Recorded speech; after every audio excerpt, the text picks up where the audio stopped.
नमस्कार। ईपीएस के पेंशनधारकों, आप सभी के लिए इस वक्त की बहुत ही बड़ी और महत्वपूर्ण इंपोर्टेंट खबरें निकल कर सामने आ रही हैं, जिसके बारे में दोस्तों आज की इस वीडियो के अंदर बात करेंगे।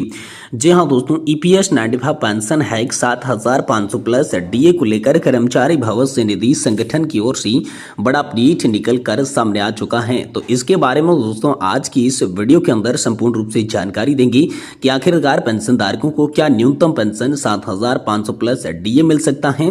देश भर के 50 लाख से भी अधिक पेंशन फंड के तहत जो है यहाँ पर भागीदारी करने वाले पेंशन भोगियों के लिए क्या बड़ी खबर है, इसके बारे में बात करेंगे।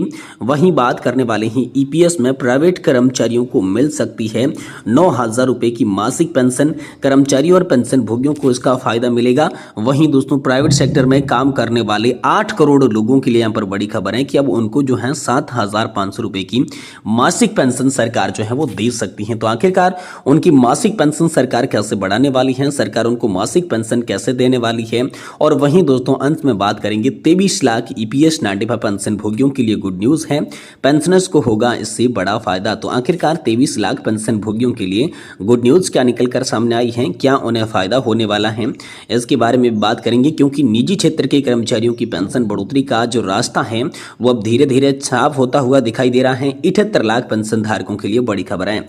तो यहाँ पर जो है संपूर्ण खबरों की जानकारी विस्तार से जानने वाले हैं, इसलिए आप सभी से निवेदन करते हैं कि दोस्तों आज की इस वीडियो को आप लास्ट तक देखिएगा। साथ ही अगर हमारे चैनल पर नए हैं तो दोस्तों चैनल को भी सब्सक्राइब जरूर कर लीजिएगा। तो चलिए बिना किसी देरी के वीडियो के अंदर सभी खबरों को विस्तार से जानते हैं। पहले बात करते हैं तो दोस्तों पेंशन बढ़ोतरी पर सुप्रीम कोर्ट से रास्ता साफ हो सकता है, ऐसा जो है पेंशन भोगी लगातार कह रही हैं। साथ ही निजी क्षेत्र के कर्मचारियों की पेंशन बढ़ोतरी का रास्ता जो है वो साफ होने लग गया है, क्योंकि दोस्तों देश में यूनिफाइड पेंशन स्कीम को लागू करने के बाद यहाँ पर निजी क्षेत्र में काम करने वाले 78 लाख पेंशनधारक जो है वो प्रदर्शन की ओर चल चुके हैं।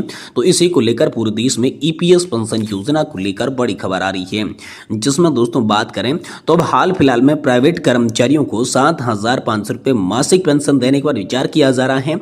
8 करोड़ लोगों को इसका फायदा होगा। तो ईपीएस पेंशन को लेकर 8 करोड़ लोगों को कैसा फायदा होगा, कैसे पेंशन बढ़ेगी, चलिए इसके बारे में विस्तार से जानकारी को जान लेते हैं।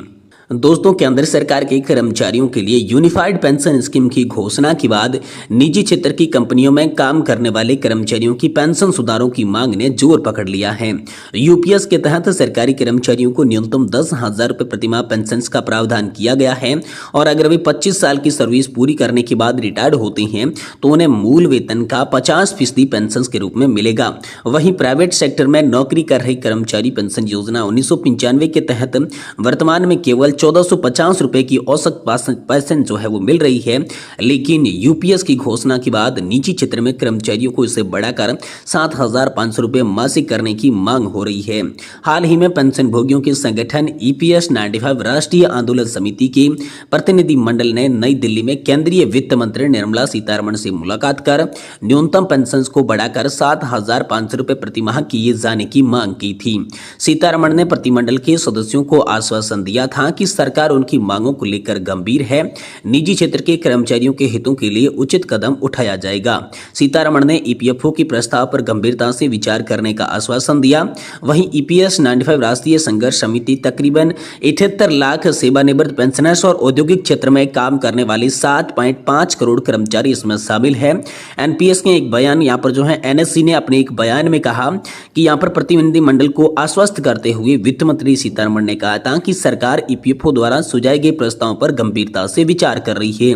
उन्होंने आश्वासन दिया है कि सरकार पेंशनर्स के लिए वित्तीय सुरक्षा सुनिश्चित करने के लिए प्रतिबद्ध है और इसका समाधान जल्द ही निकाला जाएगा, जिससे करोड़ों लोगों को यहाँ पर फायदा होने वाला है।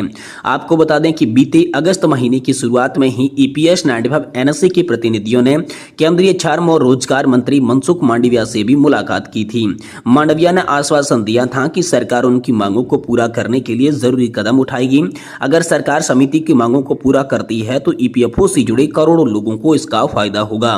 तो दोस्तों यहाँ पर ईपीएस 95 पेंशन को लेकर पूर्ण चिकित्सा कवरेज की भी मांग आप सभी के लिए की जा रही है। ईपीएस 95 राष्ट्रीय आंदोलन समिति लंबे समय से निजी क्षेत्र के कर्मचारियों के लिए पेंशन में सुधार की मांग कर रही है। समिति के सदस्य इसको लेकर विरोध प्रदर्शन भी कर चुके हैं। पेंशन सुधार के अलावा समिति की मांग है कि ईपीएस सदस्य और उनकी पत्नी को पूर्ण चिकित्सा कवरेज प्रदान की जाए। समिति के अध्यक्ष अशोक राउत का कहना है कि पेंशनभोगी पिछले 8 वर्षों से न्यूनतम पेंशन वृद्धि की मांग कर रही हैं, लेकिन सरकार उनकी मांगों पर ध्यान नहीं दे रही है। तो अब सरकार उनकी मांगों पर ध्यान दे और उनकी पेंशन जो है वो बढ़ाकर उन्हें दी जाए। वहीं दोस्तों ईपीएस 95 पेंशन हाइक को लेकर अगली बड़ी खबर की बात करें तो कर्मचारी भविष्य निधि संगठन ने पेंशन 7500 प्लस डीए को लेकर बड़ा अपडेट जारी किया है। देश भर से 50 लाख से भी अधिक ईपीएस पेंशनभोगी आंदोलन में शामिल होने वाले हैं। कर्मचारी भविष्य निधि संगठन की कर्मचारी पेंशन योजना के तहत पेंशनभोगियों को फिलहाल न्यूनतम मासिक पेंशन 1000 रुपए मिल रही है। ये पेंशन जो है पेंशन सितंबर 2014 में लागू नियमों के तहत दी जा रही है। कर्मचारी भविष्य निधि संगठन के आंकड़ों के मुताबिक देश भर के 78 लाख पेंशनभोगी हैं।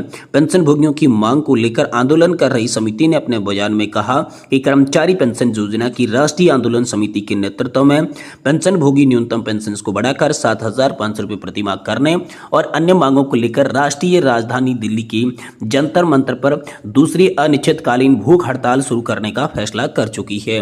समिति ने कहा है कि केंद्रीय श्रम मंत्री के आश्वासन के बाद सरकार उनकी मांगों को पूरा नहीं कर रही है। समिति के अध्यक्ष अशोक राउत ने कहा कि हमारी आखिरी चेतावनी है, बार बार आश्वासन के बाद हमारी मांगे पर कोई भी कार्रवाई नहीं हो रही है। अगर हमारी मांगे पूरी नहीं हुई तो भूख हड़ताल करेंगे और इससे पहले राज्यवार क्रमिक भूख हड़ताल प्रदर्शन भी शुरू हो जाएगा। कमांडर अशोक राउत ने कहा कि 30 साल तक काम करने और कर्मचारी पेंशन योजना आधारित पेंशन योजना में लगातार योगदान देने के बावजूद भी कर्मचारी को मासिक पेंशन के रूप में बहुत ही कम पेंशन की राशि मिल रही है और इससे उनके और उनके परिवार का गुजारा चलाना बेहद ही मुश्किल हो जाता है।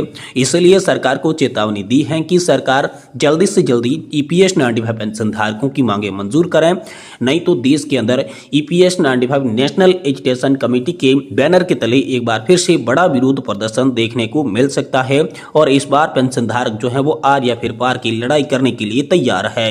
वहीं दोस्तों ईपीएस 95 पेंशन भोगियों के लिए गुड न्यूज निकलकर सामने आ रही है। पेंशन भोगियों को इसका बड़ा फायदा मिलेगा। तो आखिरकार 23 लाख ईपीएस पेंशन भोगियों को क्या फायदा मिलने वाला है, उनके लिए क्या गुड न्यूज है? तो केंद्र सरकार ने कर्मचारी पेंशन योजना के जुड़े नियमों में बदलाव किया है। इसके तहत दोस्तों अंशदायी सेवा वाले कर्मचारी ईपीएस पेंशन से निकासी के लिए यहाँ पर आप सभी के लिए विकल्प नया तैयार कर दिया है और इसी विकल्प से सीधा फायदा निजी क्षेत्र में काम करे तकरीबन यहाँ पर जो है 23 लाख कर्मचारियों को होने वाला है। दोस्तों हर साल कर्मचारी पेंशन योजना के तहत लाखों कर्मचारी सदस्य पेंशन के लिए जरूरी 10 साल की सेवा अंशदायी देने से पहले ही योजना छोड़ देती हैं। ईपीएफओ ने ऐसे सदस्यों को प्रावधान के मुताबिक निकासी का लाभ दिया है। पहले ईपीएफओ सदस्य 6 महीने या फिर इससे अधिक अंशदायी सेवा पूरी करने के बाद ही निकासी के लाभ के हकदार होते थे, लेकिन अब दोस्तों यहाँ पर आप सभी के लिए बात करें तो 6 महीने से भी कम अंशदायी सेवा करने वाले पेंशन भोगी भी सीधा अपना फंड जो है वो विड्रॉल कर सकते हैं और ऐसे कर्मचारियों की संख्या देश में तकरीबन 23 लाख बताई जा रही है। यानी कि ईपीएफओ के इस नियम से 23 लाख देश के ईपीएस 95 पेंशन भोगियों को फायदा होगा। वो अपना पीएफ का पैसा विड्रॉल कर सकते हैं। ये बड़ी गुड न्यूज हाल फिलहाल में आप सभी के लिए निकलकर सामने आ रही है। वहीं दोस्तों इन दिनों में चर्चाओं में चल रही ईपीएस जो कि प्राइवेट कर्मचारियों को अब क्या 9000 रुपए की पेंशन मिलेगी, कर्मचारी और पेंशन भोगियों को क्या इसका लाभ मिलेगा, ये भी चर्चाएं दोस्तों इन दिनों हो रही है। चेन्नई यहाँ पर जो है चेन्नई ईपीएस पेंशन भोगी वेलफेयर एसोसिएशन ने जो केंद्रीय मंत्री मनसुख मांडविया को लेटर भेजा था, उसके बाद लगातार जो है इनकी मांगे भी तेज हो गई है। तो अब आने वाले समय में देखना होगा कि क्या निजी क्षेत्र में काम करने वाली ईपीएस 95 पेंशन भोगियों की व्यथा जो है वो सरकार सुनती है और उनकी पेंशन में कब और कितनी बढ़ोतरी करती है।